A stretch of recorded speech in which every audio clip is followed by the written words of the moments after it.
Hello everyone, my name is Abhishek and welcome back to my channel. Today is day 15 of Python for DevOps series, and in this video, we will deep dive into GitHub Jira integration project using Python scripting part 2. Now I call this part 2 because we have already completed the first half of it in day 14 folder.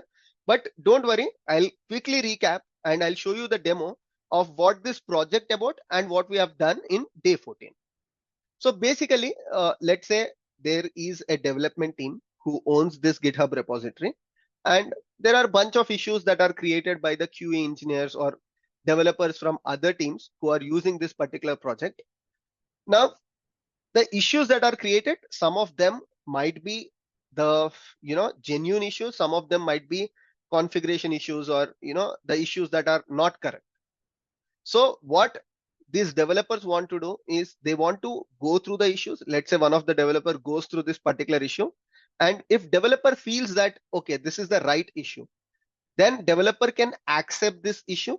And what developer wants to do is he wants to or she wants to track the entire work that they are going to do for this particular issue on a Jira board or as a Jira ticket, so that 10 days later, if manager comes and asks, what is the work that is done as part of this particular issue, there has to be a way to track. Now, developers might triage hundreds of issues every day. It becomes very difficult every time they have to go to the Jira board and create a ticket against the GitHub issue. So they reach the operations team, DevOps team, and ask the DevOps team, can you create an automation where if I feel that this particular issue should be accepted, I'll just come here and I would comment something as /Jira. And as soon as I commit or comment something as /Jira, I should see an issue in the backlog. Now, if I refresh the backlog, right now you will not see any issues, right? This board is completely empty.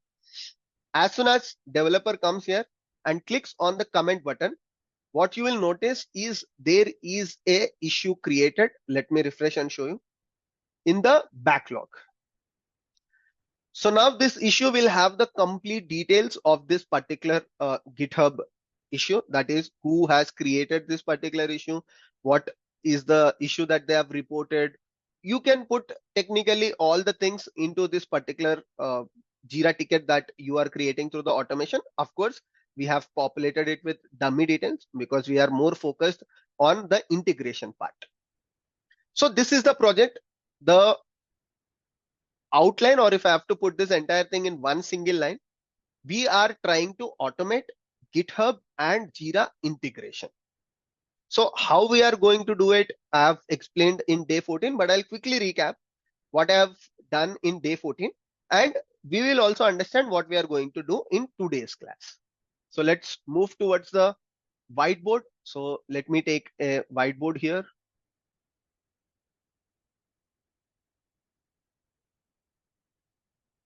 So what we did as part of day 14 is that, overall, the project is, as I have explained you, GitHub, Jira. These are two different parts, and we are trying to integrate them using Python. So as I've explained you, to achieve this, what is required? So GitHub as an entity should talk to Python first. So this Python application can be stored in an EC2 instance on a particular server or any place. So basically GitHub has to talk to the Python API. And then part 2 is that the Python script that you have written, it has to interact with Jira.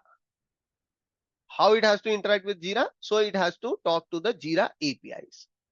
And how is this particular integration done? We have used something called as webhooks in GitHub.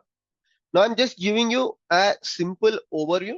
If you want to understand in detail, then you should watch day 14 video because I have clearly explained these things, taking so much of time. Now, what did we do as part of day 14 is on day 14, we understood how to write this Python script. We just understood how to write the Python script. We did not convert this Python script to an API, but what did we do? We understood how to write Python script to talk to the Jira API. And what did we also do? We also learned about the Jira setup, installation, and we learned how to use Jira APIs. So these are all the things that we have done. Of course, this particular part is not that much important. You don't need to understand how to set up Jira and install, because usually this particular thing is done in the organization by Jira admins. But of course, for our local setup, we need to understand how this needs to be done. So I've also shown you this particular thing. So this is what we have learned in day 14. But today's class is very, very important, because you are going to learn how to convert this Python program into an API. Now, you might be wondering, but Abhishek, why should I write an API? So if you put this particular part aside, what is the first part of this particular project? So there is GitHub. As we saw, developer is writing a comment on the GitHub page, and now GitHub through the webhooks. I've shown you the webhook configuration in the last class.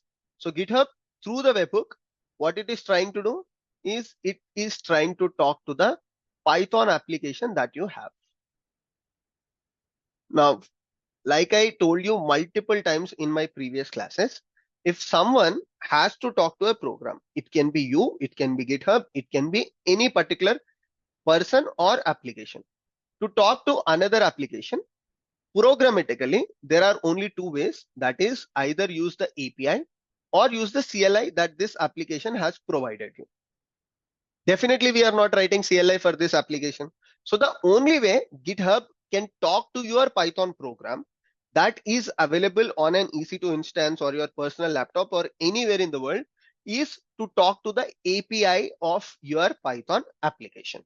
So if you see here, this is the GitHub repository that we have. And if you go to the settings, what did I do in the settings? There is an option called webhooks, and this is a webhook that I have configured. Let me just provide the password really quick. So this is a webhook that I have created. And in the webhook, what did I do? I just provided the API of the Python application that I have written, or the URL of the Python application that I have written. So this is the Python. No, don't worry. How did I write this Python API? I'm going to show you. And we are going to use Flask to write this particular Python application.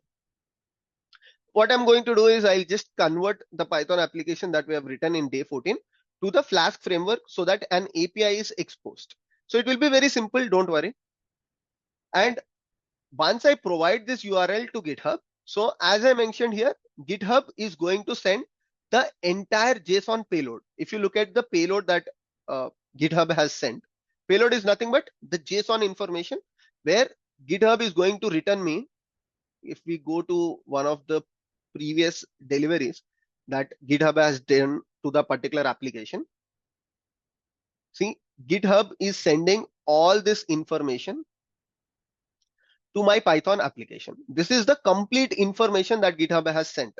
From this, I can pick up whatever information is required and I can talk to the Jira APIs. For example, if you want to understand who has created the particular GitHub issue, then you can search for the user who has created the particular GitHub issue, and you can get the user's ID, you can get whatever you want. So the complete information that you see on the user interface, for example, this was the issue, right? So everything that you see here through the UI is sent as a JSON information to my Python application.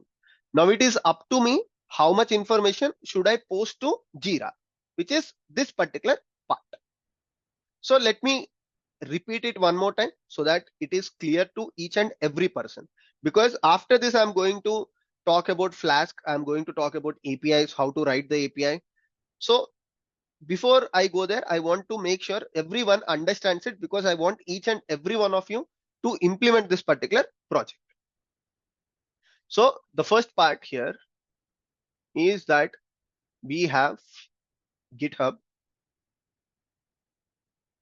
Of course, I know I'm repeating it, but to make sure everyone understands it, we have to do it. Then you have another entity, which is EC2 instance, where we have deployed our Python API. So this is the first time we are writing our own API. Then you have Jira. The problem statement or the end goal that we want is there is a user. If some user comments on the GitHub issue that we have on this particular repository, any issue, immediately GitHub has to send the complete information of that particular issue, right? GitHub will send complete information of that particular issue through a JSON payload to my Python application. And how is this done? We have configured webhook, which tells GitHub that, okay, whenever someone comments /Jira on a particular issue, you need to send this information to EC2 instance. Of course, right now what we have done is we have asked GitHub in the webhook to send for any comment. It can be /Jira, it can be /XYZ, or the user is commenting anything. Webhook sends the request to EC2 instance. We will come to this particular part later. Now JSON information is sent to the Python application, and now the Python application should make an API call to Jira. And I've shown you in the last class how to understand Jira's APIs. Go to the Jira documentation. I've shown you clear steps on how to write this code and each and every step. So this way a ticket is created or an issue is created on the Jira board. Now we have already understood this particular part in the day 14 class, where we clearly learned how to write this Python application, how to make Jira APIs. So today's class, we will focus on this particular part. For this, what we are going to do is let's write the algorithm first.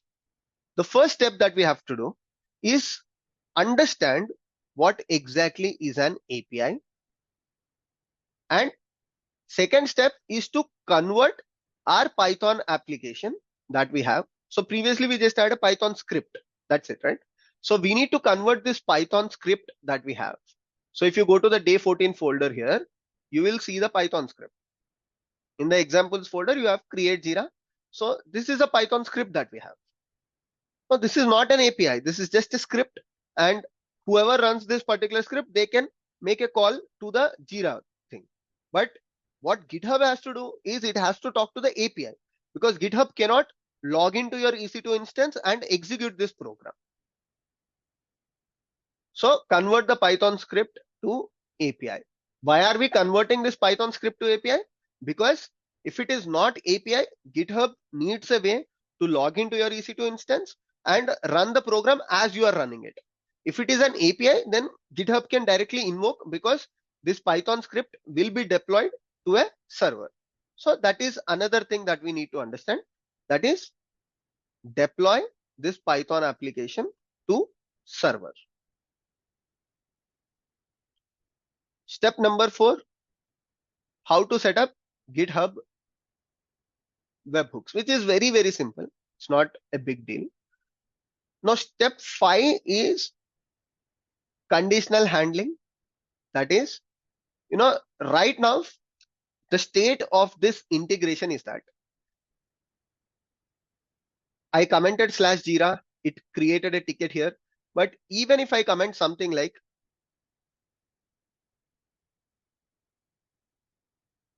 /something, okay, even if I do this, you will notice a Jira ticket will be created.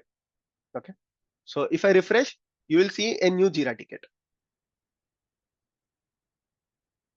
Got it?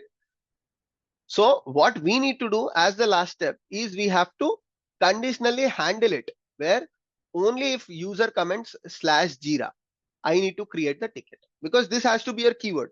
Otherwise, both the user as well as the developer, they might talk something, like the developer might request for more information.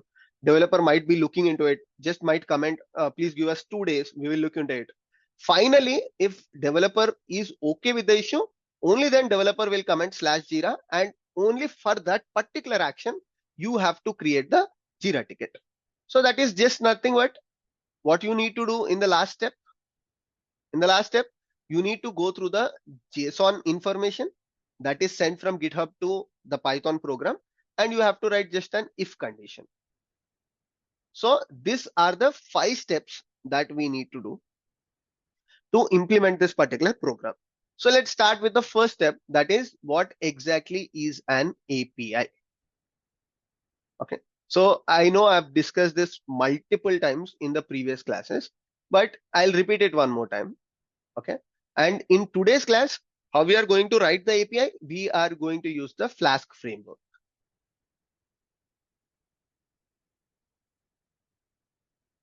So first of all, what is an API? So API is nothing but it's just like an application interface where, today, let's take one example of a ticket booking application. Okay, let's take an example of ticket booking app. This might be a bus ticket or it might be anything, but you are trying to book a ticket. So there is a website for this particular application, right? So what does website do? Website provides a user interface. That is, technically you can use this website on your browser, and using your mouse and using your keyboard, you can submit some information. Basically, this is a user interface, right? And let's say you want to book a ticket. So what you would do to book a ticket, you will log into this particular ticket booking app, and you will just provide some information where what is your name, what is your age, where you want to go. All such information you will post to the user interface. And what this user interface will do, it will say, okay, I got all of this information. Let's move to the transaction page. Please do the payment. And then it will say, okay, your ticket is booked. Now this is all called user interface. There is another thing which is called as application interface. Okay. So now what is application interface? See, when it comes to automations, this particular user interface is not that friendly. Okay, so it is not easy that you go to the web page, you provide all this information through an automation and do that. The easy way of doing it is whoever is writing this particular application, they will create an API, right? Best example is GitHub. Okay, so the one that you are seeing here is nothing but the user interface of GitHub. Whereas if you can just do api.github.com, okay, this is the GitHub's application interface, where if you want to just search for issues, you will just say api.github.com/issues. Of course, I did not authenticate. That's why I'm getting error. What is authentication? In this particular case, what I'm doing, I have logged in as a user, and then I moved to Python for DevOps page, and there I am searching for issues. Here I randomly search for it. I did not authenticate. I did not provide the API token. That's why I got error. But this is the application interface. So for programming point of view, when you want to talk to any particular applications, application interface is very, very friendly, so that you can write a Python program and directly talk to this particular application. Just what we did with the Jira as well, right?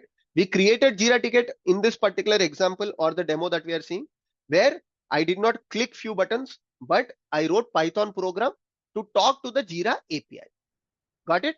So for programming, APIs are easy, whereas for users to understand or to do something, user interface is important. Now, what are the different types of APIs that we can have, right? That is, I'll give you a very simple example. This entire APIs work on the HTTP protocol. Okay. And generally, if we go back to the same example itself, there are 4 different types of HTTP types or protocols, whatever you would like. It's not protocols, but HTTP request types. What does that mean? I'll give you a simple example. If you go back to the same ticket booking thing, right? So let's say you have this ticket booking website. Okay. What are the different actions that you can perform on this ticket booking website? One action, as I've explained, is let's say you want to go to a movie. So there is one action that you can perform. You will go to this ticket booking website. For each of these things, I am assuming that you have already authenticated and authorized. That means you have access to this ticket booking website. One action that you can do is you can post your information. That is, you can say that I want to book a ticket for this particular movie where this is my name and this is my ID, whatever it is required for this ticket booking website. So here you are posting information. Then let's say your ticket is booked. After 2 days, you want to see, okay, you forgot when this ticket timings exactly are. So again, you will go to this ticket booking website, and this time you will perform the get action. That is, you are trying to get the ticket time or when on particular date you got this ticket booked. First is post HTTP request type. Second is get HTTP request type. And there are two others where let's say this ticket booking website allows an option where you can modify your booking. That means you can change your booking from a particular date to another date. In such particular action, what you will do is again, you will log into this particular website and you will modify. In the API language, we call it as put. And one option, another thing this ticket booking website would provide is delete the ticket. That is, you can cancel the ticket, right? If you don't want, you can delete it. Now, this same concept of post, get, put, and delete applies for anything. Let's say you have a database, okay? And this database also has an API, okay? So even you can consider the same thing. You want to add a new user, you will post the information to the user. Let's say you want to get information of a user, you will use the get protocol. If you want to update users information, you will use put. If you want to delete, then you will use the delete operation. So overall, any actions that happens on the APIs. Now don't confuse that APIs are only for application. There are cases where databases also have APIs. Okay. Now let's not go into that, but any API action that you are trying to perform, it corresponds to 4 kind of requests. Request type 1 is get. Request type 2 is post. Request type 3 is put. And request type 4 is delete. Of course, there are 1, 2 more, but these are the predominant ones that you would use. Get, post, put, and delete. So why did I explain this, Abhishek? I got this entire thing, but why did you explain this entire thing to me? It is required because now, of course, today writing an API is very, very simple. And if you're talking about Python, if you just have a program and you want to convert the Python program to an API with Flask, you can just do it in couple of minutes. You will see that I'll just convert the complete program into Flask in a couple of minutes. Or even if you want to write a new API with Flask, it is very, very simple. You can just write it in 2 minutes. But the most important thing that you need to understand is in our project, GitHub is talking to the Python program or the Python API that we are writing. Let's say this is hosted on an EC2 instance. Now you need to tell this particular GitHub what kind of information does it have to perform. Now you might tell GitHub that, okay, this is my API URL, talk to it, but should GitHub post the information? Should GitHub get the information? Should GitHub put the information or delete? Depending on this particular action, you will build your API type.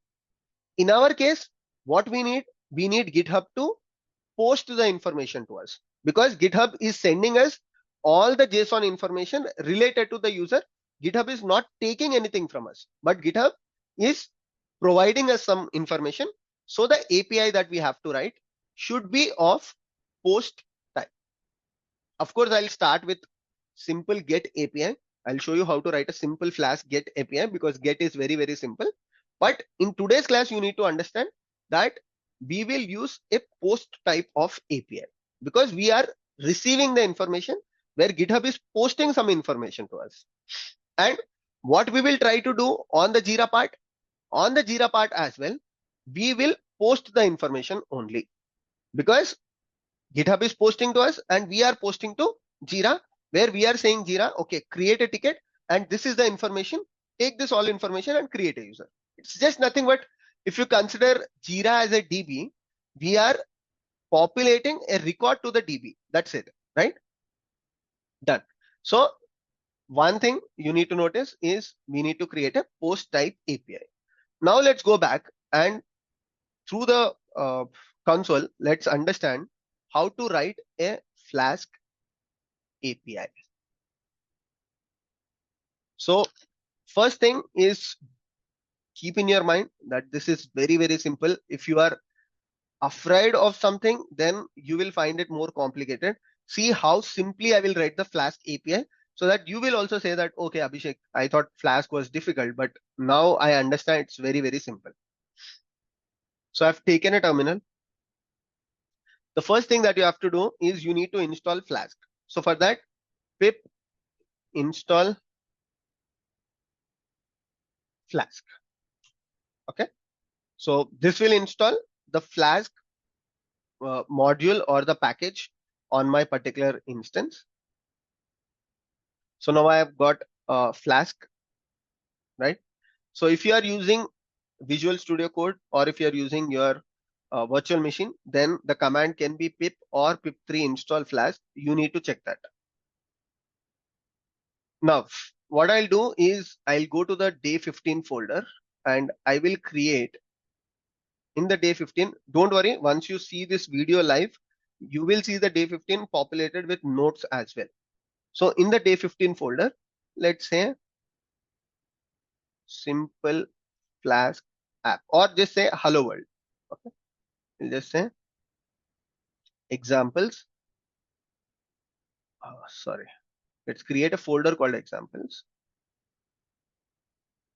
Okay, inside the examples folder, I'll create a new file called hello world.py.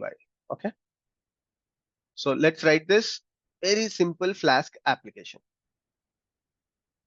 So we need to start with importing the package that we have, and Flask is a package, but we don't need the complete package. What we need from the Flask package is just the Flask module. So we will just say from Flask package that we have installed or downloaded, just import the Flask module, because this package might have a lot of things. So now we have imported the Flask module, and what we need to do, we are just writing a very simple Flask API.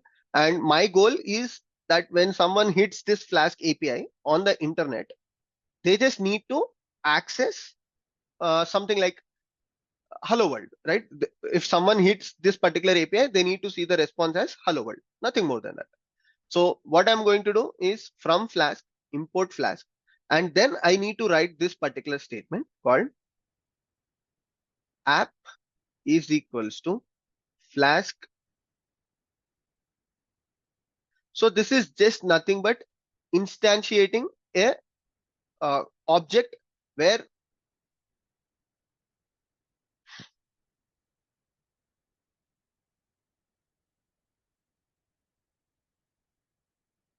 so the first thing that I have to do is say from Flask import Flask module. So what does this line mean? If you have followed our previous classes where I've explained about packages and modules, so from the Flask package, we want to just import the Flask module. So why do we do this? Is when we are talking about huge packages, like Flask is a huge package, and we don't want the complete Flask package to be imported, but we just want to use the Flask module. What happens if you import the complete package? It will take a lot of time for your program to execute. So if you want to keep it light, then you just import the particular module that you want. So we are importing the Flask module. And then you will write this line every time. This is a common line where you will just say app is equals to Flask underscore underscore name underscore underscore. What does this mean? Basically, you are creating a Flask application instance. Okay.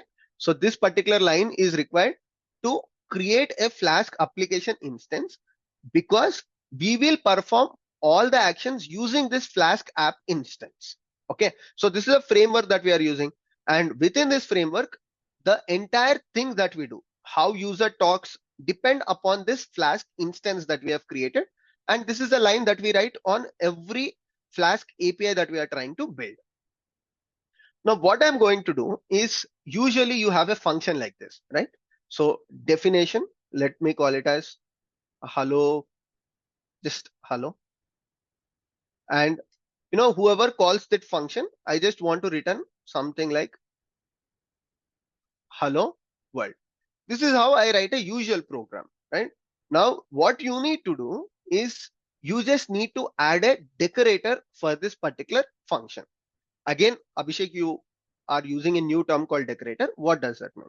It's nothing but, decorator in Python is something where before you execute this particular function, if you are writing something like @ decorator should always be started with @ where using @ I'll just say @app dot route and I'll say slash.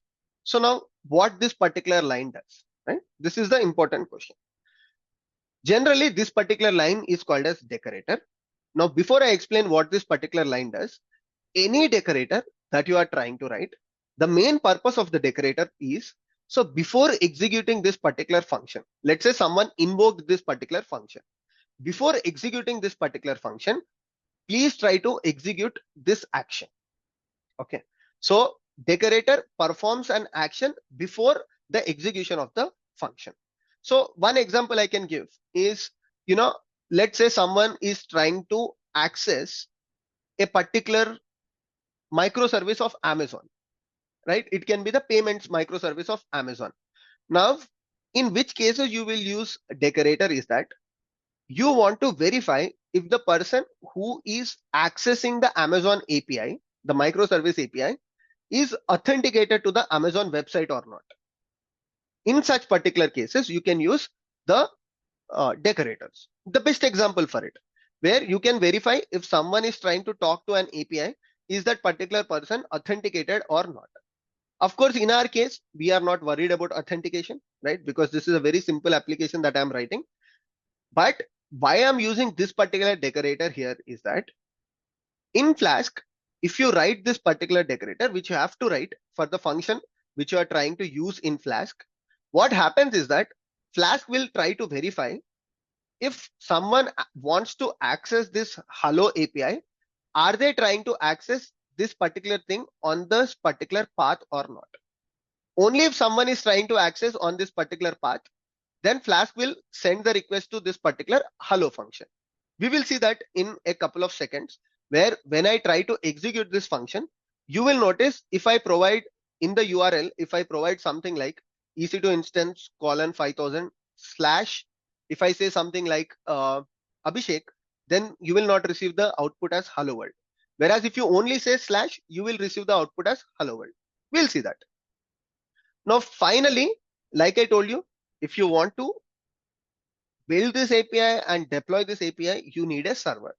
What Flask does is Flask creates an inbuilt server, which is Flask comes with an inbuilt development server where you can execute this program without deploying it on servers like Tomcat or WebSphere or any particular application servers. So what you need to do for that, you can simply say app.run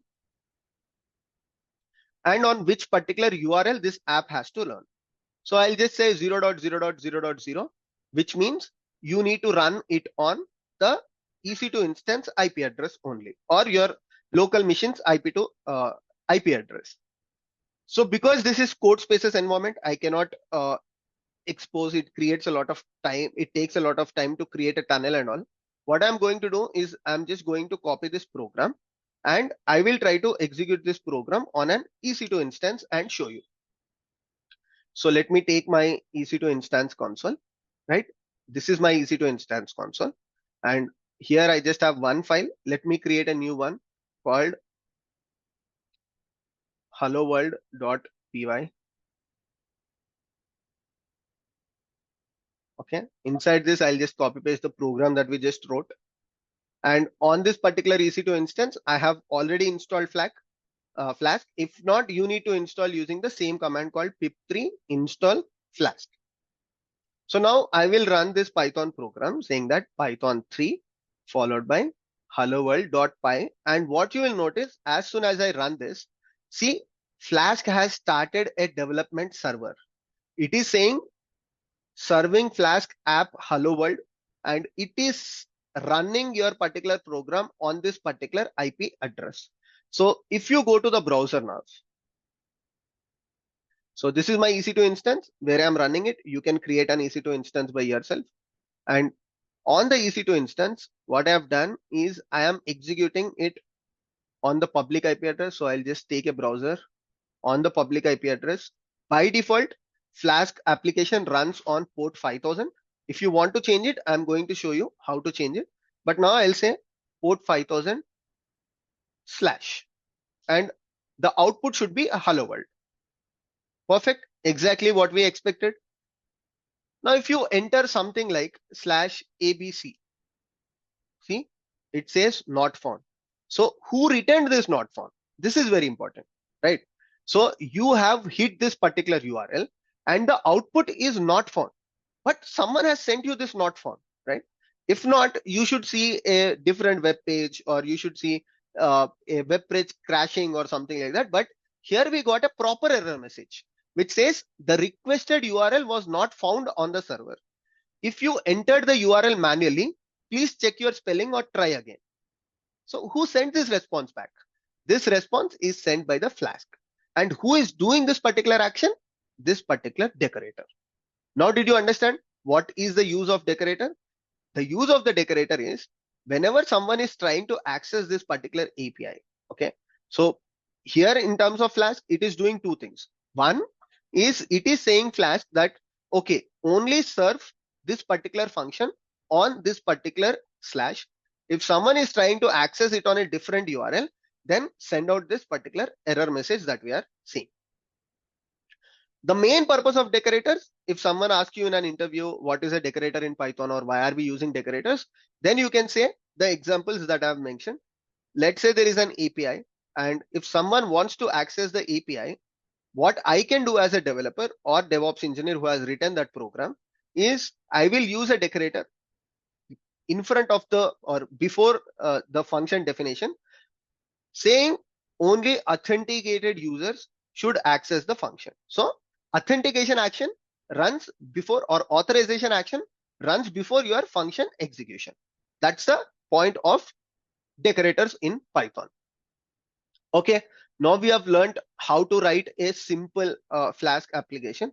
Now all that we need to do is just replace this particular line. Okay, so see how simply I'll try to do it. So what I'll do is I'll simply replace this particular line and I'll change this function name, let's say create Jira. Okay, what is the reason why I've converted this thing to create Jira? Because the function name looks more relevant. What we are trying to do is we are just trying to create a Jira. That's why I changed this to create Jira. And let's also say this has to be executed on the create Jira URL itself. That means now my new application that I'm writing will not be accessed on any URL other than /create Jira. Now we will go to day 14 folder, examples, create jira.py, which we have written. I'll just copy this entire thing and paste it inside the function definition block. Of course, I'll just take this entire thing, right? And because we are writing inside a function definition, what we need to do, did I remove the part? 1 second. Yeah. So what I need to do is I need to provide a tab. Right? Let me remove these things. And the import statements that we have written, let's put at the first lines of the program. And rest all, I will not change any particular thing. So the URL, API token, everything that we have used in the day 14 class, I'm not changing anything. I've just given a tab because the indentation has to be perfect. And instead of print statement, because this is an API, we cannot be using the print statement. But what we can use instead of the print statement is that we will use a return statement, right? Where I'll just say in the last line of the program, remove print, this particular line, and add a return statement. Just give me a second. I've already written it. So I'll just copy it. I've just replaced the print statement with return. That's it. Okay. So this is the proper syntax for the return statement. And if you want, you can also change the port. But for changing the port, you can just say port is equals to 5000 or 9000, whichever port that you want to use. So let me keep the port as is. I'm not going to change anything. The only other thing that you have to change, as I've explained in the theory part, because this API that you are writing is not of the get type, so you need to change the method. So change methods is equals to post. Okay, so this is another line that I've written. Now I'll not modify any other line of this program. If there are any errors, let's try to handle the errors. So for that, what I'll do is I'll just copy this entire thing. Now I'll go to my EC2 instance here. And within the EC2 instance, let me create another file. Right now, the Flask application is not running here.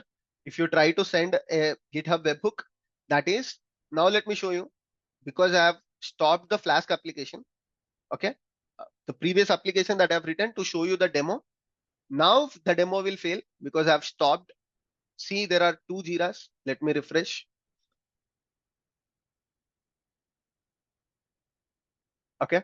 Now, even if I comment something like /Jira, you will notice that the integration will not create anything. Go back to Jira, refresh. You will still see the two Jira issues only because I've stopped the Flask application that was running on the development server. So now what I'm going to do is I'll create a new file called GitHub Jira.py. And inside this, I'll just copy paste the entire thing that we have written. I've not changed any particular line in this. Now I'll save this. Okay. And let me execute this. Python 3 GitHub Jira.py. Okay. It said there is some issue here. Let's see what is that issue. So let me open the file one more time. And let's go to the first lines. Okay. So this should not be dot. It should be a comma, right? So let me replace this with comma. Now let's save it and let's try to execute it one more time. Perfect. Now my Flask application is running and now I want to validate and verify if my entire flow is working fine or not. So what I can do here is create a GitHub webhook. So to create that GitHub webhook, what I'll do is first I need to understand what is the URL of my EC2 instance. So I'll come here. Either you can copy the public IP address or you can copy the public IPv4 DNS. Let's copy the IPv4 DNS because it looks more genuine.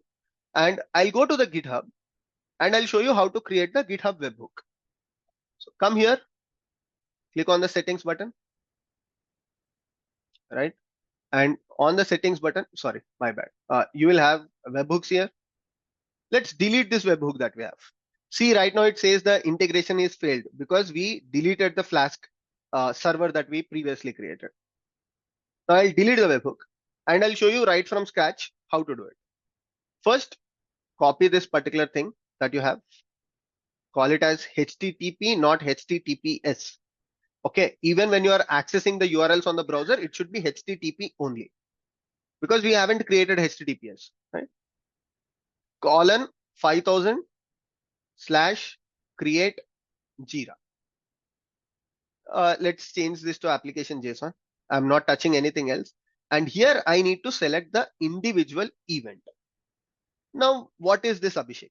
So this is for GitHub to understand on which actions should I trigger the webhook and send the request to the Flask application or the API that you have written. Now, because on GitHub, there can be pull request actions, there can be issues actions, branch creations, repo creations. How will your GitHub understand on which actions it has to make an API call? So it has all of these options. And what did I select is issue commits. If you want to perform the same logic on pull request, you can go back and search for the pull request options here. There will be, yeah. So you have pull request reviews, you have pull request review comments. Similar to the issue comments, pull request review comments is also available. If you want to trigger the Python Flask application on branch creation, you also have branch deletion, branch creation. Everything is available. You just need to select the relevant action. So let's remove this. Only select the issue comments. Add webhook. Now, as soon as you add webhook, GitHub will immediately perform the test validation. And here it says the test validation has failed. Let's see what might have happened. So it tried to send, it is trying to ping, but it got some error. Let's open it and see what is the error.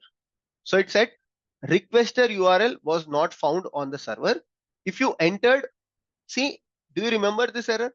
This is the same error that we got when we tried to access wrong URL through the website, and we are getting the same thing.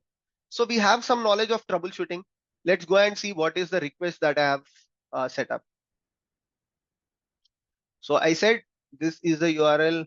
I said colon 5000, and then I said /create Jira. Okay, everything looks good. Okay, I got what is the error. It was a very silly mistake. Basically, in the day 14 folder to make sure of security, what we have done is we have removed the API token, and we have also removed the email address. So we just need to fill this particular thing before you copy directly. What you need to do is just make sure you are providing your proper email address and the API token, as we have learned in day 14 class. And using the API token and this particular thing, you need to populate, and then you can do the same copy paste thing. And when you are copy pasting, make sure of the format as well. Now I have fixed it, and if I execute this particular program, once I enter the API token and this thing, you will notice that the GitHub action, so I just verified again, and the GitHub action is passing. So it was because I missed that API token part. So I'll publish the same script onto the GitHub repository. Don't worry. You can just replace your API token as well as URL, and you will notice that it will start working. And now let's go back and verify. If I go to my GitHub page, where is it? And on this GitHub, let me go to any other issue, authorization with cron jobs, for example. And let's say /Jira here. Now I should see another ticket created on my Jira dashboard, which says the mechanism is working. Let's refresh the board. See, Jira ticket is created. That means the complete mechanism is working fine. So this is about the API integration. And there is one part that is left, which is, as I mentioned, I have commented as /Jira, but even if I comment something like /ABC, the ticket will be created or the issue will be created on the Jira dashboard. So the assignment for you is just use a if condition and verify if the comment is /Jira, only then a ticket is created. How do you do that? Very simple, right? I'm also giving you a hint. What you can do is go back.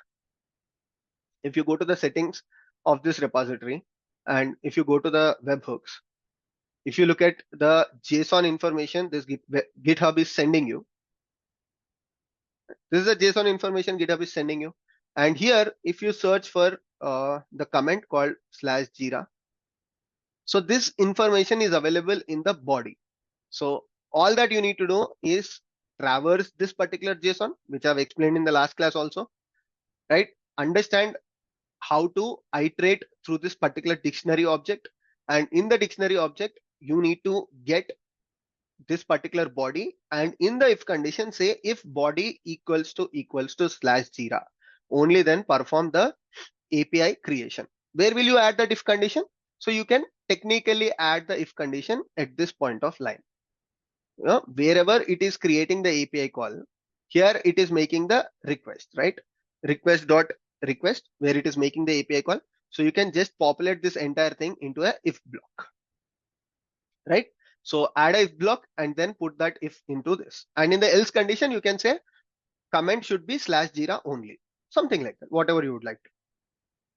Perfect. So that's all I have for today's class. Thank you so much for watching. And you might be thinking this end-to-end integration is useful or not. This is very, very useful because most of the organizations use this kind of automations, and this will give you a very good hands-on experience.